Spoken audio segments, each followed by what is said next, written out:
The bounty hunters. This isn't over, Bike says, and Tang nods even as he scans the area through a spare sniper scope he brought. Of course not. We don't have all the information, but a public execution is how you send or reinforce a message, not how you end one, unless the galaxy at large has no idea what a martyr is. Tang responds, "Hold on, something's up." The assassin? Maybe. There was an explosion a few blocks off, a trail of smoke and a blown window. Tang says, moving his head to the side and letting Bike lean in and look through. Something's there. Bike confirms before he focuses on his communicator, and the machine seems to go through a seizure in his hand. Gem Grove apartment complex, room 827. It had been rented 2 weeks ago to an anonymous party, and he lets out a whistle and Tang leans over to look at the screen. Use the upper head, not the lower one. I was thinking more the gun-wise guy. Where were you looking? Bike asks, and Tang turns away. Read you loud and clear, coming in for the pickup. Air Force responds to Bike's silent question, and Tang gives him a look. What? I don't have to speak to communicate over technology now. I'd appreciate it if you would speak when it's just allies, Tang remarks as he continues scanning. We may have movement. I think there are survivors to the blast. Then we need to be there yesterday, Bike remarks. I'm telling Air Force to break the speed limits. Lives depend on it. Sure enough, the shuttle pulls out in front of them as Bike finishes, sending an email to everyone still in the building to hunker down and stay safe. The door on the shuttle opens and both men barrel in. Where's this apartment? Air Force's question is answered by a beacon on the small screen that gave a readout of their surroundings that he glances at, then glances at Bike. That's going to take some getting used to. A smirk is all the answer he gets. The shuttle closes up and blasts towards the apartment and opens again for Onyx, Tang and Bike to jump out, weapons ready. Inside are 2 tall women in armor that is fading into and out of view, and broken guns nearby. One plasma, the other a laser, and both massively modified along the barrel. No doubt to give them longer reach. Captain, I believe we've found the killers. Bike sends to Pukey as he speaks out loud. What's their status? Backstab, sir. Their safe house had a bomb in it and they're both barely clinging to life. What's your call? There's a few moments and background noise as Pukey speaks to those around him. Bring them to my location. This temple has a medical wing. We can at least stabilize them, and if they have head jacks, then we can interrogate awake or not. I bet that's going to go over well with the church, Bike replies. Baby killers are never popular. Bring them in. Pukey orders, and there's a nod. Both women are swept up and placed in the shuttle with their broken guns brought as well. Bike starts experimenting and his communicator goes wild before settling on a pair of images, one of the 2 killers side by side and the other of their guns. Interesting. Those are some very difficult modifications. The mech and deck might be able to pull that off, but it would be hard. Broken or not, those guns are cutting edge. Litha says over the line, and Bike requests exactly who the hell this is. He gets a quick introduction and nods in response. The shuttle pulls in fast and is directed to the garage behind the temple where the assassins are quickly carried to medical.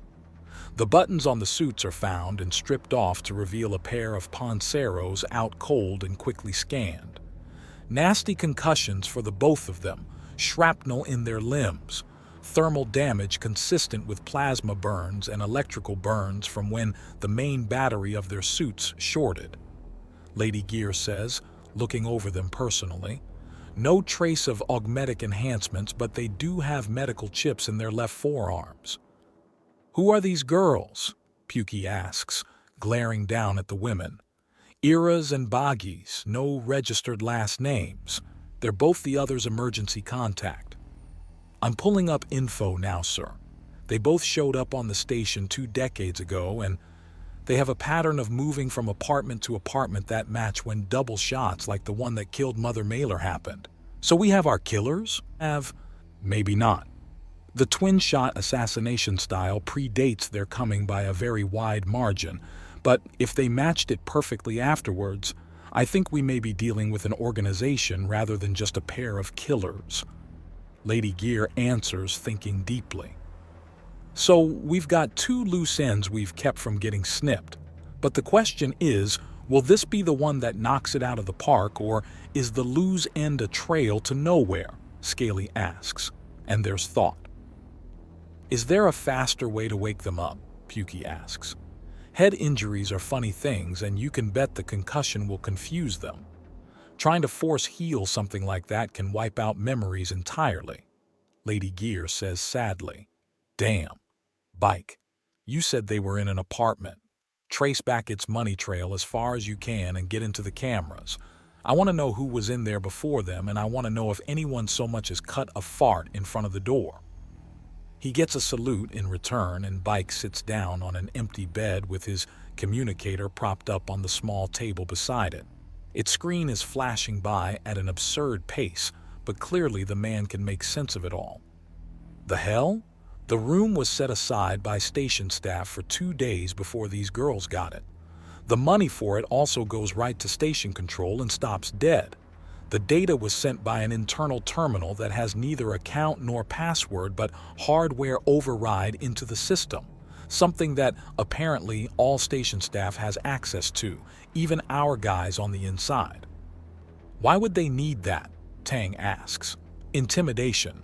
Just an account that lets you know someone with control of the station isn't happy with you or wants something done. It can be anyone from a mid-level administrator to the captain herself. But one of them is paying attention, so be on your best behavior is the message, Lady Gear says. All the trails begin and end at the override access terminal on the main bridge. Literally everyone with access to the bridge has access to that terminal. Bike says as his communicator stops freaking out from the sheer speed of his data searching. What about cameras? Pukey demands. I've been doing that, Litha's voice says, and she appears in the room in a wave of decloaking hexagons, somehow even smaller than a normal Nagasha. Shrinking tech, because the ship isn't hard enough to secure with invisibility, teleporters, and people who can shatter anything solid. Pukey groans, rubbing a hand over his face before focusing. You have the camera feed? Yes. The only person seen coming and going from the apartment was someone wearing the unseen order garb, or rather, a fetish outfit based off it. Litha explains as her eyes projects the image of a woman wearing a bedla outfit with a veil and hood. Let me guess, the actual ones cover up more? The unseen order is very private about their affairs. They conceal their bodies and all aspects of themselves so that any amount of charity or good deeds they do or is done for them is between them and the greater spirit. A sort of gestalt being, they believe, is born of the souls of all beings. Lady Gear explains. Really? Sounds like something that can be taken advantage of. It is. The most casual thing they wear when doing good deeds is a veil, at least. The unseen order was created as a reaction to the gross overindulgence and obsession with appearance along the more wealthy parts of the galaxy, a repudiation of it. Damn, what can we get from the image? Pukey asks, as his eye adjusts to zoom in. Her eyes are a single color, jet black. What races in the command staff have that feature? Angla and Arumenta, BPH 1100-6 and BMO 1100-55. There are 7 known Angla in the command crew. They generally stick to Deck 1 as they can breathe underwater. The Arumenta aren't jet black, but the water-based ones are dark blue. That ties all this to Deck 1, though. She was planning to go there, Onyx says. What? Lady Gear asks. She had some plans for Deck 1. She even had an image of one of the men off the chain breaker struggling in the water to rouse up the crowd. Dong, wasn't it Itchy that had some trouble in the power armor? It was. The image was manipulated then. But why? There would have been a legit one with Itchy trapped underwater. Why fake it? Onyx asks. And there's a pause. Right when we're figuring it out, we've got another 5 questions. Pukey groans. Bike? You want me to go into the middle of a square about to riot filled with misandrous bondage nuns? Bike demands incredulously. I'll go. Not only will they not bother me much, but I have stealth and more practice than you, Litha offers. You'll do no such thing, Lady Gear protests. You will send a drone to boost your signal and use that to get the information. I will not have you torn apart by an angry crowd looking for an excuse. She's right. One of the first things about high-pressure situations like this is to not take risks you don't have to. There's enough danger and problems to go around. Looking for more is just stupid, Pukey says, and Lady Gear nods empathetically. Fine. Drones are less fun, but fine, Litha begins before Pukey, Bike, Air Farce, Onyx, and Tang all visibly tense up. Then there's the slight sound of a laser charging. Hit the deck, Pukey shouts, pushing Cindy under a table as he jumps to and pins Litha to the ground. Onyx grabs Scaly and shoves him to the ground as Air Farce and Bike tackle Lady Gear down as Tang drops to his knees and brings up his long gun. A pair of laser beams erupt into the room and bounce from wall to monitor screen and bury themselves into the heads of Eras and Baggies. Tang slides across the floor and spins before quickly letting off a massive shot at the base of the nearly imperceptible trail of smoke rising from the air.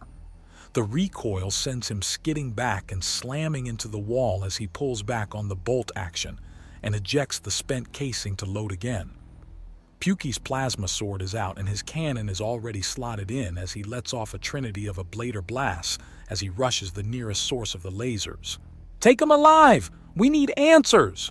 He roars as slashes at a ball of plasma, and to his delight the movie's got this bit right as the bullet of burning fire is sent back like a baseball to hit the gun it was shot from. Huntress! The plasma shooter screams in shock as her weapon twists into slag and she throws it away before it detonates. No! The other one screams as Onyx leaps onto the wall and then hurls herself at her opponent. Tang's shot was on the money. Her weapon is destroyed. I've got you covered, Tang shouts as he rises to a knee and steadies himself to thread the needle if he has to. Bike's on the defensive with Air Farce but makes use of his newest toy and sends out a command to the fire suppression system, and a suppressing foam is shot down from the walls and ceilings to put out any potential flame, but in this case, it completely outlines the two no longer invisible attackers. Stay down. Air Farce orders everyone with his rifle up and ready in case the fighting moves into the room with the civilians. Litha blurs into movement and charges Pukey's opponent to tackle her and wrap her in her coils, expanding as she does so to completely overwhelm the assassin and getting a nod from Pukey. Looky what I caught, Onyx says as she gleefully walks back into the small hospital.